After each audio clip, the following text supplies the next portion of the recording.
Hey guys, I just wanted to go over a couple quick things that tend to go wrong when people are doing shoulder lateral raises or front raises. I've got some light weights here, but what I often see is that people will try to bring the weight up and then go into like an external rotation where it's more like I call it the pterodactyl. That's not really doing a whole lot for your delts. That starts to get into the internal and external rotator muscles and the rotator cuff. And if you have any problems there already, that can injure them further. So what I suggest is that the first 60 degrees, make sure the trap does not come up. So we don't want to be shrugging into that. We want to take a nice, almost inhibit the traps by pushing the shoulder blades down and then come up and out. And for that first 60 degrees, we should see virtually no trap movement. And then at 60 degrees, the trap and the delt are allowed to work in a 1-to-1 ratio. So don't get caught up in going too heavy with this. It should be nice and slow. There's no benefit to going beyond parallel to the ground. You can have a slight bend in the elbow as you're coming up, but let's not do the pterodactyl, okay? Because that's not helping you here.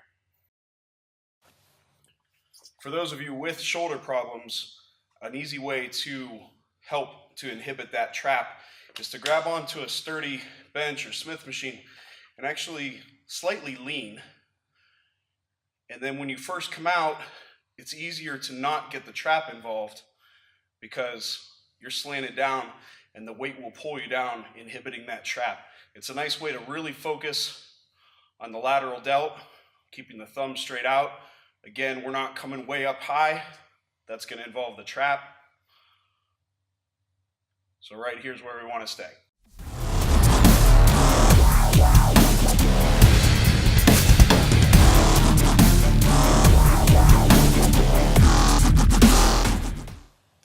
Another problem I'll frequently see with people training shoulders is when they're trying to do face pulls or rear delts.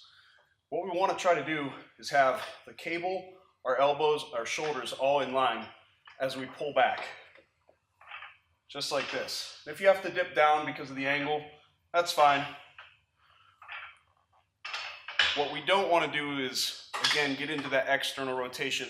I see a lot of people doing this,